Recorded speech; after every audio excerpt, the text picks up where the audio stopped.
Alhamdulillah alladzi yamuddu bi nasrihi man i'tasama bihablihil matin alladzi amarna an nusliha a'malana bil ilmi wal iman. Asyhadu an la ilaha illallah wahdahu la syarika lah wa asyhadu anna sayyidana wa maulana Muhammadan abduhu wa rasuluh. Allahumma salli wa sallim wa barik ala hadzal nabiyil karim nabiyina wa habibina wa qurrati a'yunina Muhammadin wa ala alihi wa ashabihi wa man jahada fi sabilihi ila yaumiddin, amma ba'd. Ikhwatal iman Islam azani Allah wa iyyakum. Jamaah Masjid Al-Muqarrabin yang dimuliakan Allah, kita hormati sama-sama Bapak DKM, Bapak Haji Parman siapa? Parman Tohari, mohon maaf ya. Kemudian Bapak Ketua Sajadah, Bapak Ustadz Miftahus Surur LC. Kemudian yang terhormat Al-Mukarram, guru kita semuanya, guru besar kita Bapak Haji Ustadz Dedi Martoni, yang gelarnya banyak mungkin ya, saya nggak sebutkan. Mohon maaf. Ini guru saya, Bapak-bapak sekalian, guru saya dari dulu saya pertama ke Depok, saya berguru kepada beliau sampai hari ini.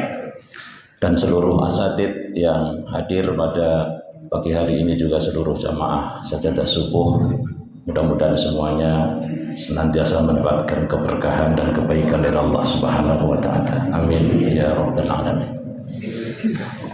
Baik jamaah sekalian dimuliakan Allah Subhanahu wa taala, seperti yang dipesan ya, di request dari Sajadah ya, Pak Bajuri kemarin WA ke saya agar membacakan kitab Riyadhus Shalihin ya. Sebenarnya saya bawa kitab sendiri nih, cuman saya taat kepada pimpinan ya. Jadi yang diminta Riyadhus Shalihin ya kita bawakan kitabnya. Tapi ternyata di lemari saya kita cari yang kitab gundulnya nggak ketemu. Jadi kitab yang gondrongnya sekarang yang saya bawa. Tapi saya tetap baca kitab gundulnya. Khas pesantren ya. Karena saya memang hidup dari kecil di pesantren dulu, sehingga ini mudah-mudahan menjadi wasilah kita untuk menebarkan ilmu yang pernah saya dapatkan. Amin ya rabbal alamin. Baik Bapak sekalian, muliakan Allah Subhanahu wa taala. Bab pertama tentang ikhlas ya. Jadi Riyadhus Shalihin ini adalah kitab yang sangat fenomenal ya. Kitab yang dibaca di seluruh pesantren, hampir seluruh pesantren ya di Indonesia, bahkan ini menjadi bacaan wajib. Bahkan dulu waktu di Sanawiyah itu sudah diajarkan kitab ini. Khatam kalau pesantren ya, dari bab pertama sampai akhir biasanya itu memang harus disetorkan. Itulah tradisi di pesantren. Ya, kita kenalkan dulu kitabnya, pengarangnya yaitu Al-Allamah Abu Zakaria Yahya Sharafuddin An-Nawawi Ad-Dimashqi. Ya. Lahir di desa Nawa dekat kota Damaskus pada tahun 631 Hijriah dan beliau wafat pada tahun 676 Hijriah. Kemudian kedua nama ini, nama desa tersebut menjadi nisbat daripada nama beliau, yakni An-Nawawi Ad-Dimashqi. Ya. Kemudian beliau adalah seorang ulama ya, pakar di bidang fikih dan ilmu hadis ya, dari madzhab Asy-Syafi'i. Itulah sedikit biografi beliau. Jadi kalau kita membaca kitab seorang ulama itu mesti kenal siapa dia. Ya, jangan asal-asalan ya. Harus kenal siapa dia. Nah, beliau meletakkan bab pertama tentang niat, dan ini menjadi tradisi para ulama. Biasanya niat itu diletakkan pada bab pertama karena seluruh amal perbuatan yang dilakukan oleh seorang muslim ya wajib didasari dengan niat yang ikhlas. Ini menjadi penting. Maka beliau meletakkan bab pertama yaitu tentang ikhlas. Babul ikhlas wa ikhdarin niyati fi jamil a'mal al-barizah wal khafiyah. Bab pertama adalah tentang ikhlas dan menghadirkan niat dalam setiap perbuatan, qaulan au fi'lan, baik ucapan maupun perbuatan, al-barizah wal khafiyah, baik yang nampak maupun yang tersembunyi. Nah ini penting ya jamaah sekalian yang dimuliakan Allah. Penting ini kita senantiasa ingat bahwa kualitas amal itu ditentukan dengan niatnya. Oleh karena itu beliau mengambil satu ayat dari surah Al-Bayyinah yang kemudian ini menjadi surah yang sangat dihafal oleh kaum muslimin. Bahkan anak-anak kita di SDIT, di TKIT, dimanapun TK-TK Islam, sekolah-sekolah Islam itu pasti diajarkan surat ini. Salah satu ayat berbunyi, A'udzu billahi minasy syaithanir rajim. Wa ma umiru illa liya'budullaha mukhlishina lahud-din hunafa wa yuqimus salata wa yu'tuz zakata wa dzalika dinul qayyimah. Subhanallah ya. Jadi ini ayat yang mendasari kita agar beramal ya didasari dengan keikhlasan. Wa ma umiru illa liya'budullah. Allah berfirman, mereka tidaklah diperintahkan kecuali agar supaya hanya menyembah kepada Allah, mukhlishina lahuddin, dengan ikhlas dalam menjalankan agama dengan tulus. Ini dasar utama dan pertama yang harus kita letakkan dalam setiap amal. Murni ya, murni itu bukan asli. Ya, asli kadang-kadang masih ada campuran. Kalau murni betul-betul. Ya, kalau kita beli madu asli di jalan-jalan itu biasanya ada campurannya nggak? Ada ya. Coba nanti dicek, ya, dicek lagi. Adakah campurannya itu? Tapi kalau murni itu betul-betul murni. Nah ini yang menjadi dasar amal kita diterima oleh Allah Subhanahu wa Ta'ala. Nah, maka dari itu, kalau ibadah ini tercampur-campur dengan hal-hal yang jauh dari apa yang diperintahkan Allah, misalnya satu contoh praktek-praktek kesyirikan misalnya yang ini sudah sangat mendarah daging ya. Kadang-kala kita tidak ngeh ya untuk melakukan sesuatu amal ibadah, tapi ternyata di sana ada talbis, ada campur aduk. Nah, oleh karena itu Luqmanul Hakim dalam pesan beliau terhadap anaknya yang ini diabadikan oleh Allah Subhanahu wa taala dalam surah Luqman ya. La tusyrik billah, jangan kau sekutukan Allah. Innasyirka la dzulmun azim. Sesungguhnya kesyirikan itu adalah kegelapan yang besar, kedoliman yang besar adalah kesyirikan. Maka jangan sampai kemudian kita beribadah ini tercampur-campur dengan hal-hal yang memang justru akan membatalkan nilai ibadah kita di sisi Allah Subhanahu wa Ta'ala. Contoh misalnya ya, kalau kita diberi susu ini, susu murni, yang susu ini prosesnya itu luar biasa. Mimbaini fartin wadamin labanan khalisan sya'ighal lisyaribin.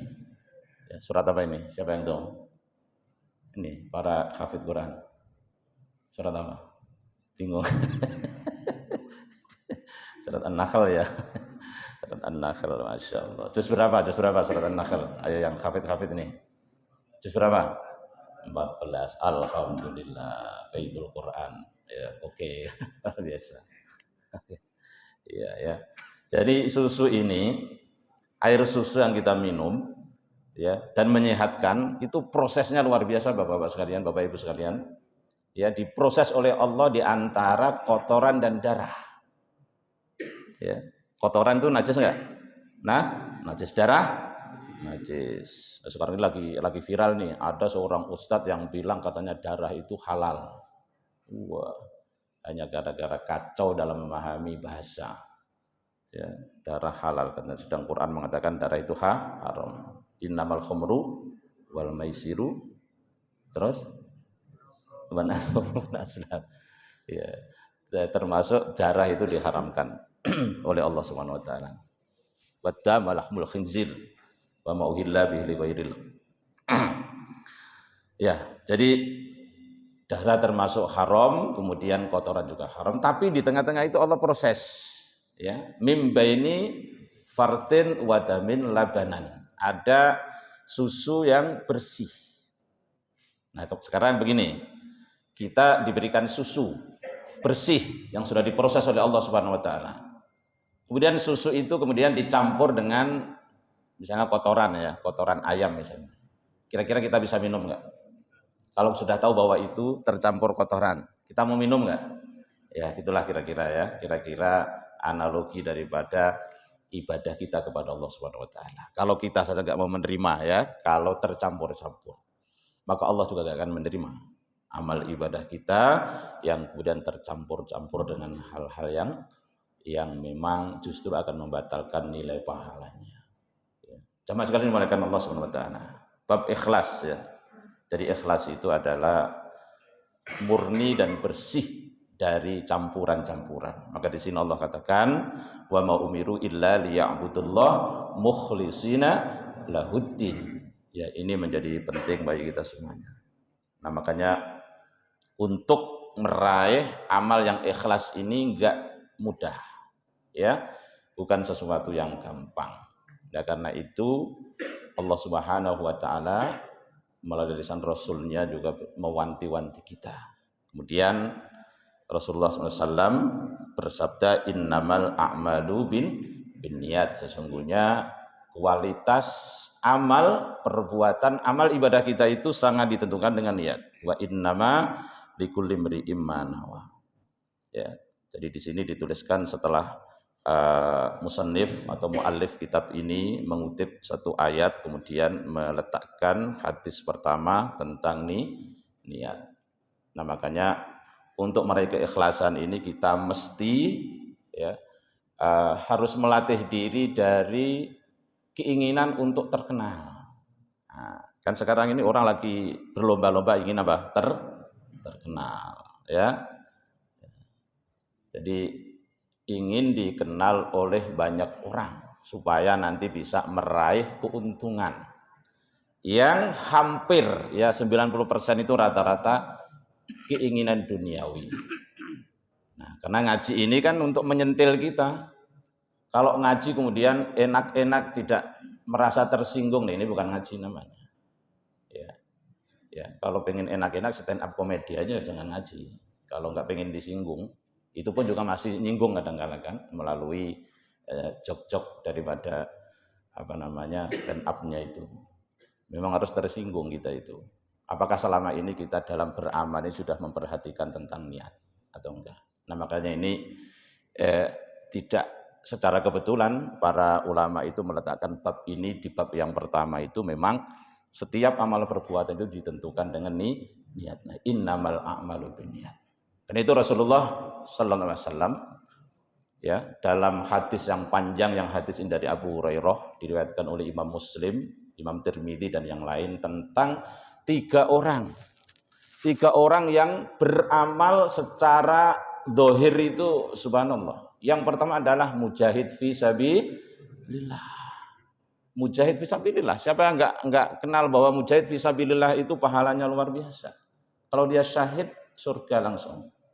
Bahkan tempatnya saja tempat yang paling mulia. Wala tahsabannal ladzina qutilu fi sabilillahi amwat bal ahya'u walakin la tash'urun. Ya, mereka itu diposisikan oleh Allah ketika kita masih ada dunia ini belum kiamat saja, mereka sudah diposisikan dengan kondisi yang sangat mulia dan sangat istimewa. Enggak bisa dibayangkan dengan akal kita saking istimewanya balasan Allah terhadap orang-orang mati syahid. Tapi dalam konteks keikhlasan ini, lihat dulu. Karena ada orang yang berjihad fi sabilillah, tapi tujuannya agar dikenal bahwa dia adalah seorang pemberani. Kelihatannya dia fi sabilillah, tapi agar supaya dia dianggap pahlawan misalnya. Maka ketika nanti di akhirat ditampakkan nikmat Allah Subhanahu wa taala, lalu ditanya, dulu apa yang kau lakukan? Aku berjihad di jalan Engkau ya Allah. Aku mengikuti berbagai pertempuran untuk membela agamamu, untuk Engkau ya Allah. Tetapi apa kata Allah Subhanahu wa taala? Kadzabta, engkau bohong. Bahaya enggak? Sama. Bahaya enggak? Bahaya sekali. Jihad fisabilillah yang kelihatannya seperti itu masih sangat berpotensi seseorang itu untuk melakukan hal-hal yang kontradiksi dengan apa yang dilakukan. Ya, riya namanya. Makanya riya itu nggak ada baiknya kan. Keluarnya saja harus dengan suara-suara yang sangat apa? Sangat nggak enak didengar lah ya. kalau dengan bukan dengan suara itu nggak keluar riya itu, maka jelek. Ya, riya itu jelek. Ya, riya itu jelek. Jadi riya itu diibaratkan kalau dalam tubuh kita itu bisul, ya, atau mohon maaf ambien, ya, atau kalau bahasa Jawa apa nih? Udun macamnya, bisul, ya, bisulan, atau jerawat, semuanya jelek. Itu yang pengen nampak di permukaan itu, semuanya jelek. Tapi ada sesuatu anggota tubuh, anatomi tubuh yang luar biasa, itu jantung. Jantung ini nggak pernah nampak di luar, tapi jantung ini menjadi penting dan organ dalam tubuh kita. Subhanallah. Kalau nggak ada jantung bisa hidup nggak kita kira-kira? Kalau nggak ada jantung bisa hidup nggak kira-kira? Nggak bisa. Dia selalu ya berdecak, ya selalu bergerak, ya. Untuk apa? Untuk kehidupan kita. Tapi nggak pernah nampak dia itu. Subhanallah. Ya, subhanallah nggak pernah nampak. Tapi itu berperan sangat penting. Kalau jantung nggak ada kita nggak bisa hidup. Dia nggak pernah nampak. Itulah analogi. Satu amal keikhlasan yang akan dinilai di hadapan Allah Subhanahu wa taala. Makanya Allah Subhanahu wa taala melalui lisan Rasulnya memberi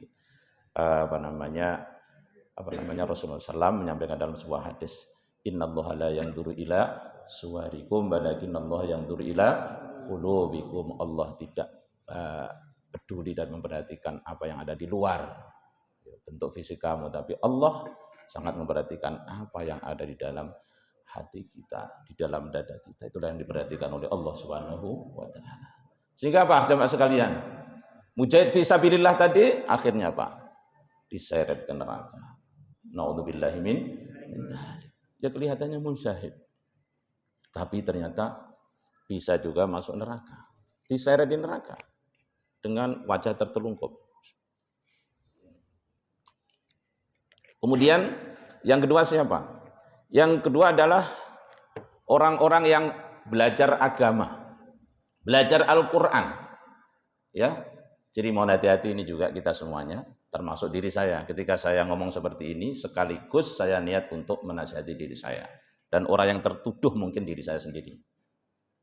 Ya, karena saya juga menggeluti hal itu. Belajar agama, belajar Al-Quran, ya, tapi niatnya salah. Sehingga nanti ketika di akhirat ditampakkan nikmat Allah Subhanahu wa taala dan ditanya orang tersebut, kau belajar untuk apa dulu? Kau belajar agama untuk apa? Kau belajar kitab-kitab untuk apa? Kau belajar Al-Quran, menghafal Al-Quran untuk apa? Dia menjawab, untuk engkau ya Allah. Saya akan mengikuti engkau. Ternyata Allah katakan, kadzabta, engkau berbohong. Karena dulu engkau belajar agama, menghafalkan Imriti, Alfiyah, dan seterusnya. Ya, belajar Al-Quran, qiraah, dengan lagu-lagu yang luar biasa, hafalan, semuanya itu bukan karena aku. Dan itu sudah engkau dapatkan di dunia. Kadzabta, engkau berbohong, bukan untuk aku. Akhirnya apa? Diseret pula ke neraka. Maka harus berhati-hati. Ya. Jadi saya ingatkan kembali kepada jamaah sekalian, bil khusus para santri juga termasuk saya. Jadi tolong selalu ditajdid niatnya itu. Karena niat ini bisa fluktuatif, bisa naik turun, bisa kadang ikhlas, bisa kadang enggak. Bisa saja yang awalnya enggak ikhlas menjadi ikhlas, atau yang awalnya ikhlas tiba-tiba dengan jalan jadi enggak ikhlas. Makanya ada istilah tajdidun nih, niat, memperbarui niat. Memperbarui bukan berarti enggak ada. Sudah ada diperbarui lagi. Di konstruksinya dirapikan lagi. Ya. Gimana kita ngafalin Quran? Apa tujuannya? Kata guru-guru saya dulu, saya diajarkan yang pertama adalah menghilangkan kebodohan. Niatnya adalah menghilangkan kebodohan supaya kita tidak bodoh. Jangan sampai kita seorang muslim bodoh terhadap Al-Quran. Yang kedua, ya, mensyukuri nikmatnya akal. Ya, yang kedua mensyukuri nikmatnya akal. Akal yang telah diberikan oleh Allah Subhanahu wa taala, setidak-tidaknya kalau kita gunakan untuk menghafalkan Al-Quran itu, ini menjadi bukti di hadapan Allah Subhanahu wa taala nanti bahwa kita mau menggunakan fasilitas yang Allah titipkan kepada kita. Ya. Jadi wabtaghi fima atakallahu darul akhirah wa la tansa nasibaka minad dunya wa ahsin kama ahsanallahu ilaik. Termasuk salah satunya adalah menggunakan fasilitas otak ya, akal kita ini untuk menghafalkan Quran. Insya Allah nanti kita bisa menjawab ketika ditanya oleh Allah Subhanahu wa taala tentang kau gunakan untuk apa umurmu, ya, fima fa'ala bihi, ya, untuk apa umur itu, untuk apa akal itu, untuk apa akal kita, pikiran kita, kecerdasan kita. Salah satunya adalah untuk menghafalkan Al-Quran. Itu niat kita harus kita betulkan. Jangan sampai kemudian kita merasa bahwa kita sudah hafal 30 juz, sudah paham isinya, sudah amalkan, tapi ada niatan yang salah. Na'udzubillahi min dzalik. Jangan sampai terjadi seperti itu. Tentu yang berikutnya adalah libtigha'i mardhatillah. Ya pokoknya ingin mencari ridho Allah saja melalui hifdzil Quran. Ya menghafalkan Al-Quran, mencari ridho Allah Subhanahu wa taala. Soal kemudian nanti Allah mudahkan segala urusan kita, termasuk ma'isyah kita, ekonomi kita. Hal-hal yang lain yang terkait dengan kehidupan di dunia ini, Allah sendiri yang akan menjawab. Ya, itu hanya efek kecil saja. Karena kemudian kita rezekinya dimudahkan karena kita menghafalkan Al-Quran, kemudian segalanya dimudahkan, itu hanya efek kecil. Jadi yang kita harapkan adalah pahala nanti di surga Allah Subhanahu wa taala, janji Allah yang luar biasa itu, ya. Jadi yang kedua apa tadi? Orang-orang yang belajar agama dan menghafalkan Al-Quran, belajar Al-Quran, tapi tujuannya hanya agar supaya dia dipanggil seorang ulama, seorang tokoh, seorang hafid. Apalagi di Indonesia ya, hafid ini menjadi istilah yang sangat populer sejak zaman dahulu. Yang sebenarnya bukan hafid itu, kalau Quran itu hamilul Quran, hamilu royatil Islam.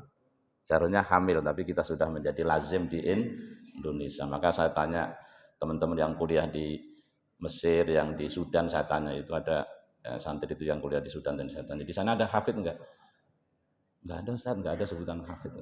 Yang hafal Quran ya biasa aja, enggak disebut hafid. Tapi di Indonesia luar biasa. Karena memang Indonesia ini termasuk negara yang banyak istilah. Halal bihalal aja. Ada enggak di Arab Saudi? Hah? Bingung orang sana, halal lebih halal itu apa? Enggak ada, di kita ada. Ya. Kalau omon-omon ada enggak di kita? Hah? Omon-omon ada enggak? Ada. Ya, pokoknya mantap lah pokoknya ya. Ya, berapa menit lagi? Berapa menit lagi Pak Budi? Oh 2-3 menit, oke. Masih satu lagi nih. Iya banyak istilah ya, Masya Allah, subhanallah. Ya kembali lagi kepada keikhlasan niat. Jadi dari setiap amal perbuatan hendaknya disertai dengan niat yang ikhlas. Kemudian yang ketiga, orang-orang yang dikaruniai harta oleh Allah SWT, dimudahkan hartanya. Ya. Kemudian orang tersebut rajin berinfak. Subhanallah, ini juga sangat berpotensi justru menyengsarakan dia nanti di akhirat bila mana tidak didasari dengan niat yang ikhlas. Jadi amal-amal yang secara kualitatif itu luar biasa, ya. Secara dohir luar biasa itu, jihad fisabilillah, belajar ilmu agama, ngapalin Quran. Ternyata masih juga perlu hati-hati dalam meletakkan niat. Jangan sampai kemudian nanti di hadapan Allah semuanya nihil, nggak ada hasilnya apa-apa. Masya Allah. Kemudian yang ketiga adalah orang yang dikaruniai harta oleh Allah Subhanahu wa taala, kemudian dia infakkan harta itu. Dia merasa bahwa infaknya diterima oleh Allah Subhanahu wa taala, tapi kenyataannya nanti di akhirat itu ketika ditanya oleh Allah Subhanahu wa taala, "Kau infak untuk apa?" "Untuk engkau ya Allah, karena engkau perintahkan."